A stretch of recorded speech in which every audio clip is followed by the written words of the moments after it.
क्या आपने कभी सुना है कि हर साल मोहनजोदड़ो में बुरी ताकतें जाग जाती हैं? या फिर क्या आपको विश्वास है कि हमारे पुराने धार्मिक ग्रंथों में असल में चमत्कारी शक्तियां छुपी हुई हैं?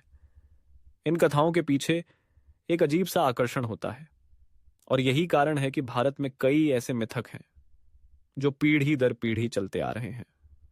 लेकिन क्या इन मिथकों के पीछे कोई सच्चाई है? क्या ये सिर्फ कहानियां हैं, या फिर हमारे इतिहास में कुछ ऐसा छुपा हुआ है जिसे हम समझने में नाकाम रहे हैं, बने हैं? आज हम बात करेंगे उन लोकप्रिय मिथकों की जो भारत में आम हैं और जिनकी असली सच्चाई आज भी हमारी आंखों से छुपी हुई है। सबसे पहले बात करते हैं उस लोकप्रिय मिथक की जिसे लगभग हर भारतीय ने सुना है। ताजमहल असल में एक शिव मंदिर था। यह दावा कई सालों से किया जा रहा है और इसके पीछे एक मजबूत ऐतिहासिक तर्क भी पेश किया जाता है। लेकिन क्या सच में ताजमहल कोई शिव मंदिर था? इतिहासकारों ने इस दावे को बार बार नकारा है। ताजमहल को मुगल सम्राट शाहजहां ने अपनी पत्नी मुमताज महल की याद में बनवाया था। बावजूद इसके यह मिथक आज भी कई लोगों के बीच चर्चा का विषय बना हुआ है। अब बात करते हैं एक और अजीब मिथक की जिसे लेकर कई लोग आज भी विश्वास करते हैं। समुद्र मंथन से अमृत निकला था और उस अमृत को पीने से अमृता मिलती है। भारतीय धार्मिक मान्यताओं में इस बात का उल्लेख है और इसे एक चमत्कारी घटना के रूप में देखा जाता है। लेकिन क्या सच में समुद्र मंथन से अमृत निकला था? और क्या ऐसा कुछ हुआ था? अगर हम इसे वैज्ञानिक दृष्टिकोण से देखें तो समुद्र मंथन से जो रत्न और रसायन निकले उन्हें प्राचीन समय में प्राकृतिक संसाधनों के रूप में देखा जाता था जो हमें जीवन में मदद करते थे। पर अमृत का सच क्या था? यह महज एक प्रतीक है जो जीवन में अच्छाई और सकारात्मकता की ओर संकेत करता है। इसके बाद बात करते हैं एक और मिथक की जो भारतीय राजनीति से जुड़ा हुआ है। भारत में चुनाव हमेशा से एक सोची समझी योजना के तहत होते हैं और इसके पीछे बड़े राजनेताओं की रणनीतियां छुपी रहती हैं। हालांकि यह बात सुनने में जितनी सच लगती है उतनी है नहीं। भारतीय चुनावों की प्रक्रिया इतनी जटिल और पारदर्शी है कि हर चुनाव की एक अलग कहानी है। कई बार तो यह दावे किए जाते हैं कि चुनावों में बाहरी शक्तियों का हस्तक्षेप होता है, लेकिन भारतीय चुनाव आयोग ने हमेशा इसे नकारा है। चुनाव में जो हो रहा होता है वह जनता की सोच और रुझानों का परिणाम होता है, न कि किसी खास योजना का हिस्सा।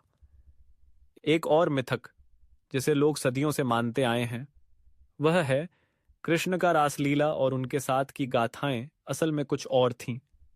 कुछ लोग मानते हैं कि रासलीला को लेकर अनेक गलतफहमियां फैलाई गई हैं। लेकिन क्या आप जानते हैं कि यह सभी मिथक धार्मिक कहानियों और लोक कथाओं से जुड़े हुए हैं?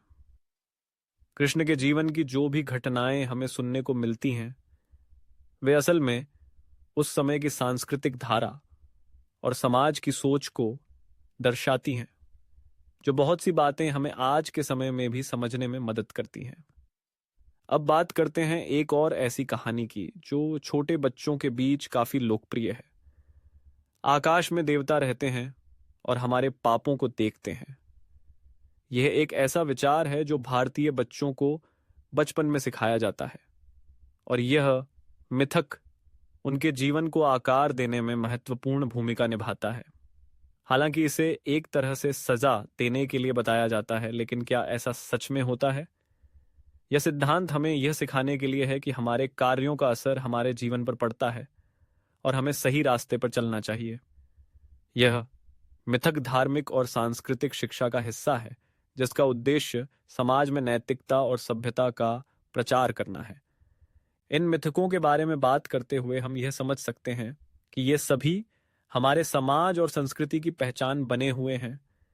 जबकि कुछ मिथक पूरी तरह से काल्पनिक होते हैं, कुछ में सच्चाई छुपी होती है जो हमें अपनी जड़ों और परंपराओं को समझने में मदद करती है। इन मिथकों का असल उद्देश्य हमेशा से यही रहा है कि लोगों को जीवन की सच्चाइयों से अवगत कराया जा सके और उन्हें प्रेरित किया जा सके ताकि वे सही रास्ते पर चलें। क्या इन मिथकों की कोई सच्चाई है? शायद पूरी तरह से नहीं, लेकिन वे हमें हमारी संस्कृति, इतिहास और जीवन के कुछ पहलुओं से जुड़ी गहरी समझ प्रदान करते हैं। जब हम इन मिथकों को समझने की कोशिश करते हैं तो हम ये जान पाते हैं कि हमारे पूर्वजों ने हमें कुछ ऐसे विचार दिए हैं जो आज भी हमारे जीवन में प्रासंगिक हैं। भारत में मिथकों की गहराई और विविधता असीमित है, और जब तक हम इनकी सच्चाइयों को जानने की कोशिश करते रहेंगे, तब तक हम अपनी संस्कृति को समझने में आगे बढ़ते रहेंगे। यह मिथक न केवल हमारी संस्कृति का हिस्सा हैं, बल्कि वे हमें जीवन के उन महत्वपूर्ण पहलुओं को भी दिखाते हैं जिन्हें हम अक्सर नजरअंदाज कर देते हैं।